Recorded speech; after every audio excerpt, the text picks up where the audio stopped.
Hello, everyone, and welcome back to another episode of our Icenia Rises campaign. Of course, we are now the great, the glorious, the wonderful nation of Albion. Today, I'm starting showing you northern modern-day Germany because we are locked in the middle of an epic struggle, a struggle that the Albion people will sing songs about for years and years to come, if not generations to come. However, we... It looks like we are finally starting to make some headway. It looks like the tide is finally beginning to turn. Not to say that we were ever in doubt of losing the war, but there was a moment where it seemed like the great barbarian hordes from the east were going to withhold our advances. Now, today, though, we start phase 2 of our strategy. In case you remember, just in case you don't remember, phase 1 was to come in from the south, take the land south of this river, and hold on this side of the river. That, of course, did not work. We got a little greedy. We tried to advance a little farther in, and they were actually able to beat us back from the southern plains, and we made a very valiant and epic stand here. We did not let them cross this river. We said that they would not take one more step into Albion territory. We had an army here to patrol this little strait, this little passage, and we had a lot of men here to just safeguard across any river crossing. Of course, all of this was just merely fighting a delaying action while we took care of business in Jutland. We have taken care of business now in the north. All of these armies, plus a couple more mercenary armies from Albion itself, will be moving down towards Germany and attacking from the north. So now the epic Part 2 of our large pincer movement ensues. We have taken a ton of casualties, and we have taken a ton of casualties. We are losing loyalty in many of our characters. We have low food supply. This has been a truly... This war has been much more backbreaking, I think, than it should have been. Most of that is just because I've been trying to advance into such low supply limit territory that I take so many casualties. Of course, also, we must give our opponents some credit. They have fought bravely. They have fought epically, if you will. But I don't think they will be able to hold out much longer. Now, in case you don't remember, our goal is to first turn Jutland into, I think, well, we'll see what we can have, what kind of control we can take of Simonian land. But taking Jutland as a tributary may not necessarily be the worst thing if we can take a lot of land in Simonia. Otherwise, we will just peace out and take what we can from the Eudosians as we can. Anyway, we've been talking long enough. We're having to run away from some fights over here. Of course, once we land more and more troops, hopefully that won't be a reoccurring theme on the northern coast of Germany. But now we are full-scale moving our soldiers into the south. So let us continue to do that. We now have all of our armies here. I feel pretty good about where we are. So let us go ahead and hit that unpause button.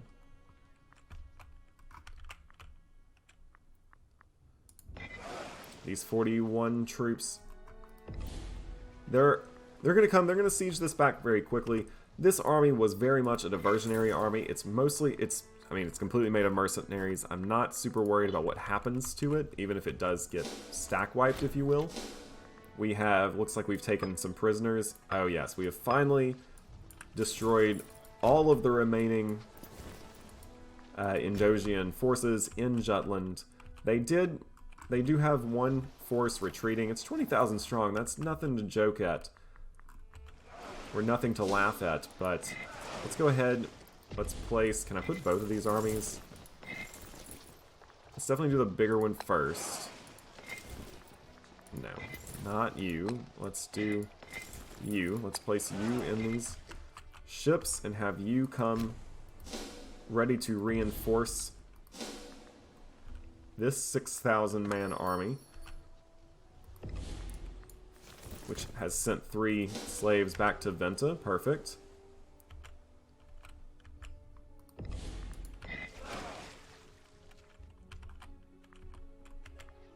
Of course, One problem with this whole pincer movement thing is even I get lost,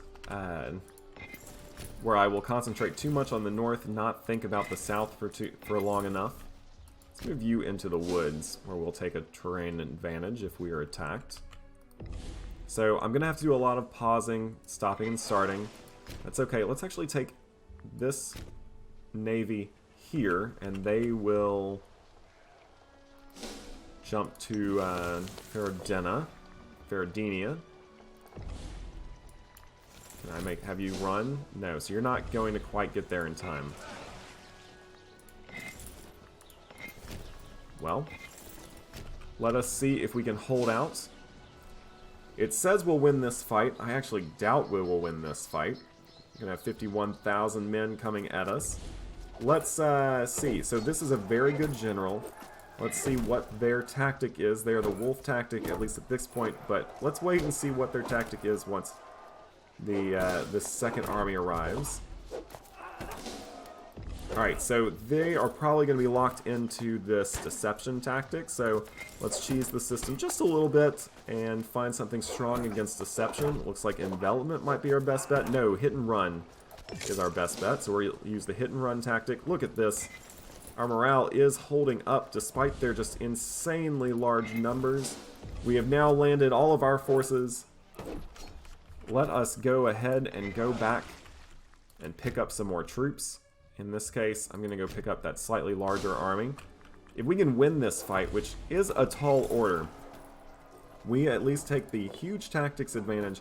Of course, we're fighting with mercenaries. We are basically fighting with house money here. Let's go ahead and move you to there. And let's start the process of sieging down some of their homeland, some of their larger cities, some of their forts, that is.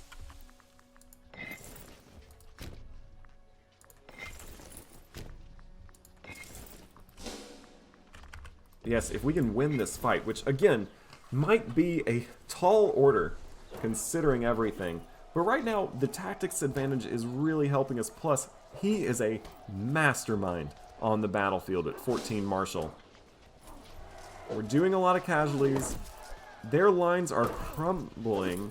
We at least have all these chariots, which does seem to help.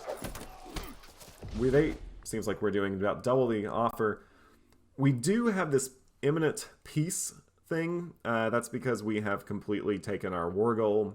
They are beaten. So we have basically 1,085 days to beat them. We're 4 days into that. I'm not worried at all about the imminent peace. I plan on peacing out before that 1,000 days is done anyway.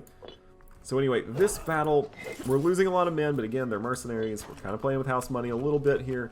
We, however, do need to think about how reinforcing our own manpower stack, that's for sure. But if we could win in the north, they had to repel this invasion. They really can't be attacked from both sides, you know?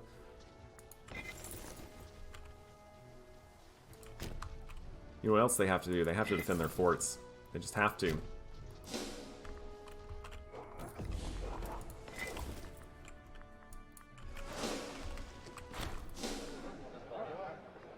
Looks like we can gain some legitimacy, which we're already very high on, or we could gain a lot of legitimacy. No, not a fine speech is just fine. So unfortunately, it looks like numbers may win out in this battle, and the just genius on the field of battle, I don't think is going to be able to pull this out. As I said, it was going to be a tough sell. We really did need this victory. We do have another 21 ships with 16,000 men coming towards their coastline, although they're just not going to get there in time. We should have done much more of a coordinated strike. Let us go ahead, launch these 17,000 men into ships, and these. So now we have about another 30,000 coming. So indeed, it may be wave 2 where this battle is going to be utterly successful, but this is huge, and this is something that they just won't be able to recover from. That's 20,000 men that they have just gone.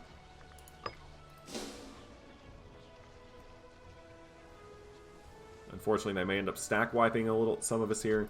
But again, that is 20,000 men that they have that is just now gone. That means that they wasted a ton of men up here in the north instead of fighting where the real invasion is coming from, the south.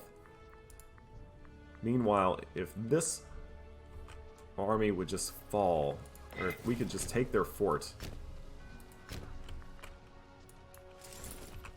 well, then that would be huge. Do I have a good sieging army anywhere? I mean, you are decent at sieges, but I don't necessarily want to waste my own manpower on it. I think I'm just going to have everyone sit tight. Actually, you are going to come here. Let us go ahead and get people ready to reinforce.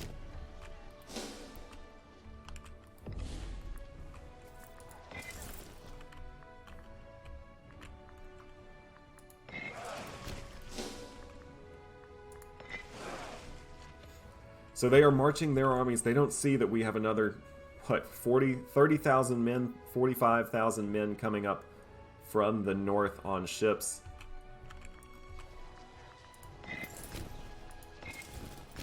And they are all going to land right here in Viadrus and be ready to break south. They know that they have to relieve this siege, which means we have to make sure that they can't. So I'm going to go ahead and just begin to move all my forces up. We will... This is the hill that one of our grand armies is going to die on. The city of Urina is going to be kind of the breaking point. Unfortunately, they did stack wipe us here, which means we did actually lose those mercenaries. We can't hire them back. They have not recovered from the last employment. My kind of general... mastermind, he's still on our side though, and we are moving another 43,000 troops into northern Simonia. So that's actually, I mean, that's huge. They're going to take some attrition. You know that they're coming to relieve this siege, but just look. Of course, we are going to. If they attack us, we would become the aggressor. They would be the defender because we are attacking their fort. So we will have to be ready to just move all of the men we have into position. We must make sure that we do not lose that battle.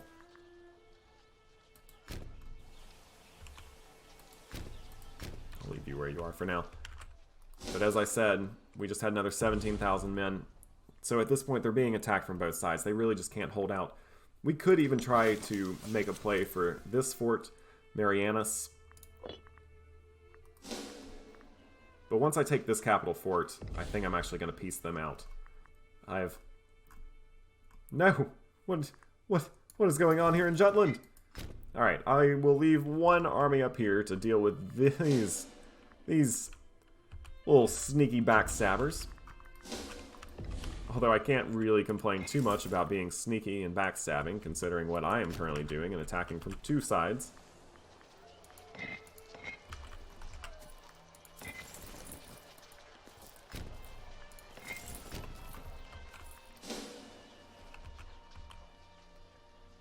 So this is... Oh, looks like one of our mercenary generals has unfortunately died. That's a shame. Here they come. They're all attacking in. As soon as they're movement locked, I'm going to go ahead and actually move a bunch of these kind of farther away armies towards us. As soon as they're movement locked, I will move in the rest, which they are now movement locked. This is going to be the fight. Unfortunately, we are going to be the aggressors, but that's okay. And all of a sudden thinks we're going to win this fight.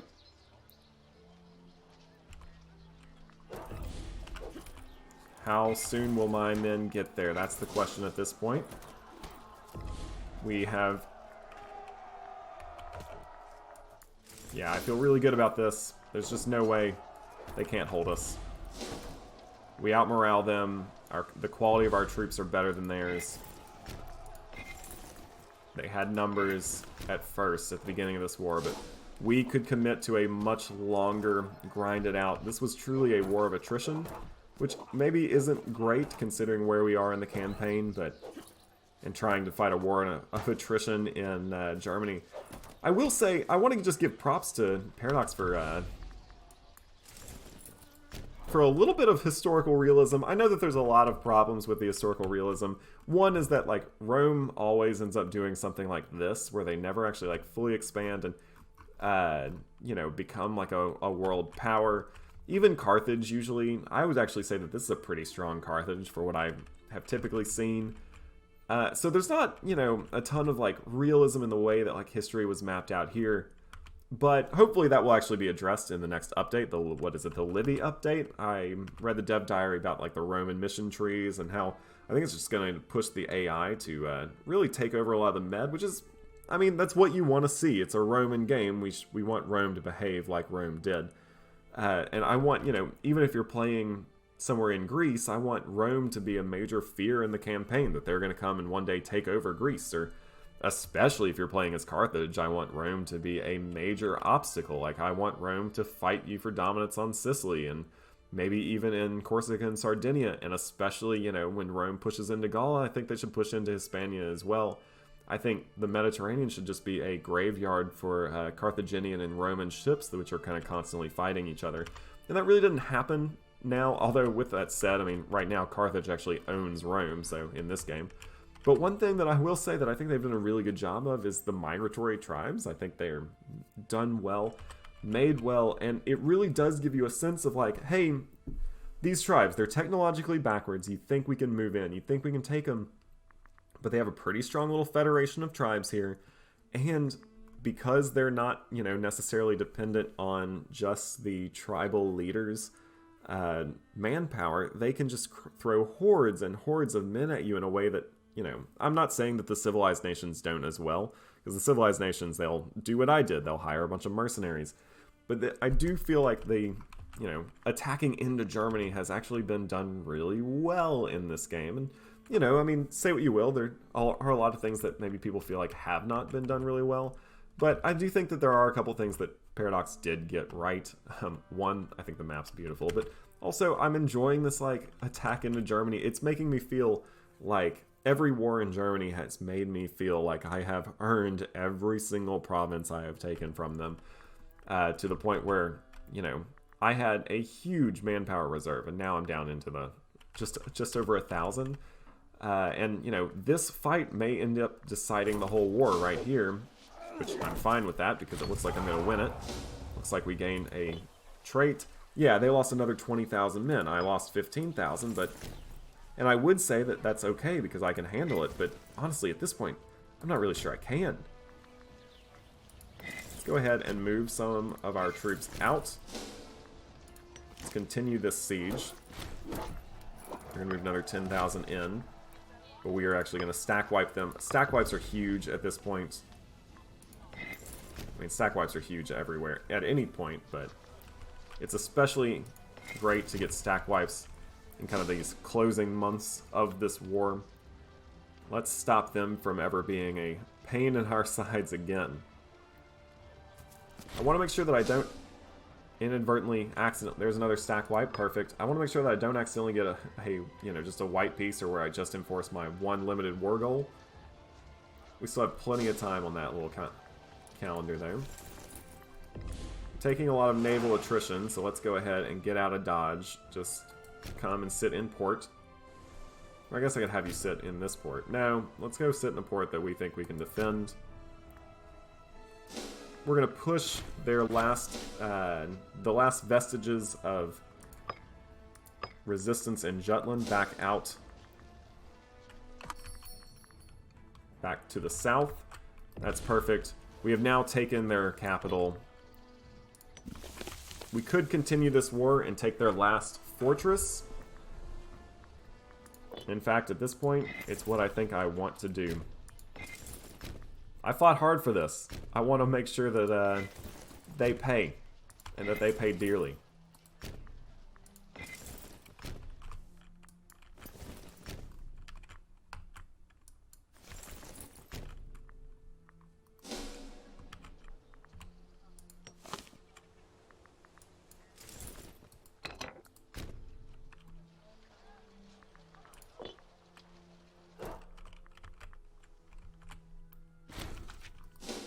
Look at this, we're just winning battle after battle now.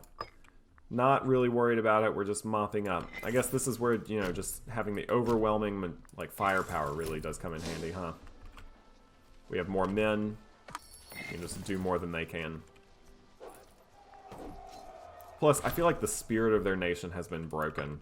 That'd be kind of a cool mechanic where, like, you know, as more of your territory is lost, you either gain or lose, maybe, like, morale. Because, like, it kind of model, like, the spirit of your nation, like, how, you know, how much more can you really fight.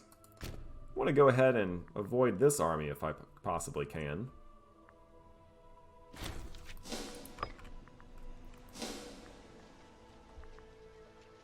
And as soon as this Marius goes, I'm going to siege. Basically, I think I'm going to siege down everything on this side of this river.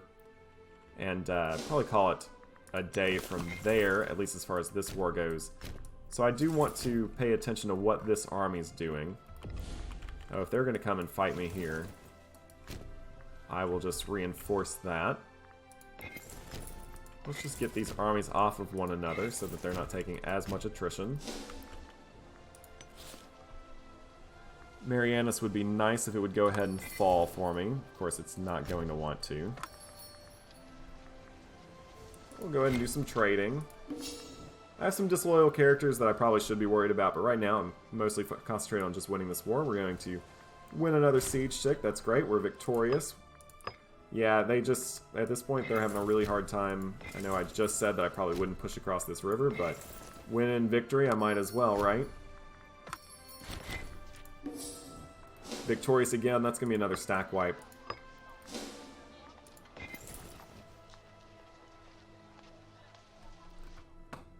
They had the audacity to try to invade Albion. They tried.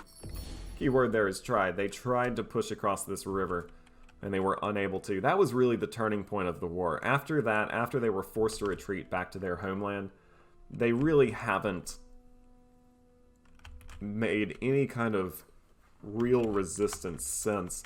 Also, we should talk about the brave and loyal souls who died up here in, what was it, Cicero? While they did lose that battle, they held off the army and destroyed really the fighting spirit of the Simonian army. It was a huge victory for us, or it was not a victory, but it was a huge battle for us that really did help us in the long run achieve the goals that we were aiming to achieve. Looks like I'm going to accidentally fight a battle that thinks I'm going to lose. Let's go ahead and just move in everyone we got. Let's not lose any more fights. Not in this war. This war's over.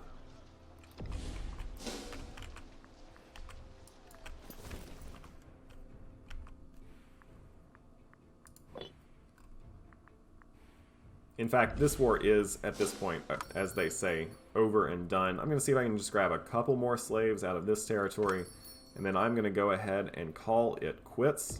I do, in fact, grab a couple more. I'm going to go ahead and call it quits. Call it quits for this war. I'll keep the episode going a little bit longer, but we have 99 war score.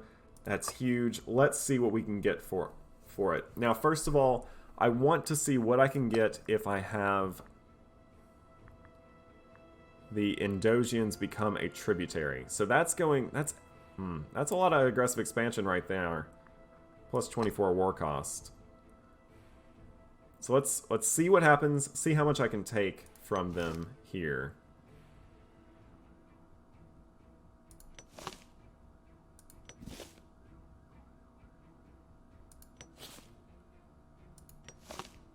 So if I annex everything on that I have, that's going to give me 40 aggressive expansion.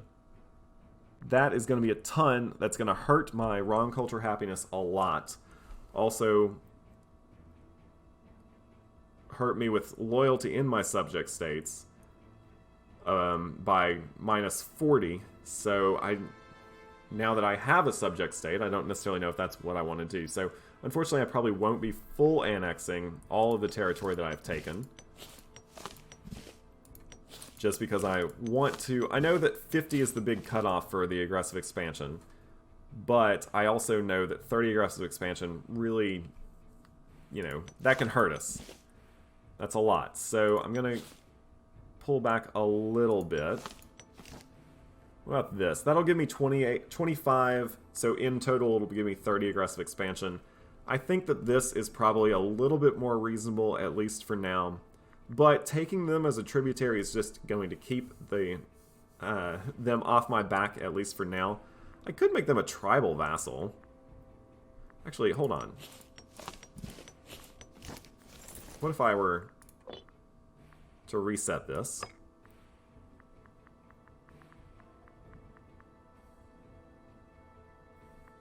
Who else is Simonia at war with? Just me. It says that I would inherit wars. I don't really want to inherit another war. But what if I just made them a tribal vassal?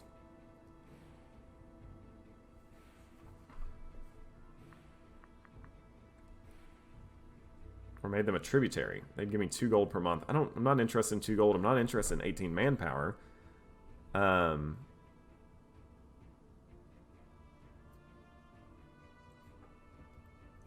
No, I think I'm just going to do what I was planning on doing. I'm going to make Albion in Eudogia. Or what happens if I take Eudogia? 17. I could have done that a long time ago. No reason to fight out. Let's reset that. I'm going to do Eudogia as a tributary. And I am just going to do the expansion that I originally planned. I think I'm going to do this. Plus that. I think I'm going to do this. It's a lot. But I feel like we deserve to give the Albion people a great victory and a great amount of territory. So let's go ahead and hit that accept button. That was probably a mistake. Let's see what happens. Alright, let's take a look.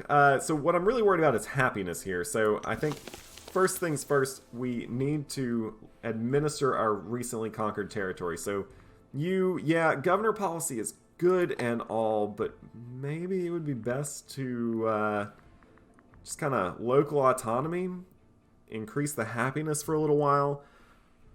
That's going to hurt us as far as population output, but I'm not necessarily worried about what they're outputting. I instead just want to make them happier, because I have this feeling that they're pretty upset with me at the moment.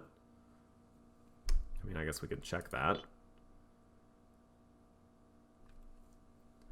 Average tribesman happiness is 56. If a pop falls between the base happiness, then they'll start generating unrest. So they're actually not generating any unrest right now? You are.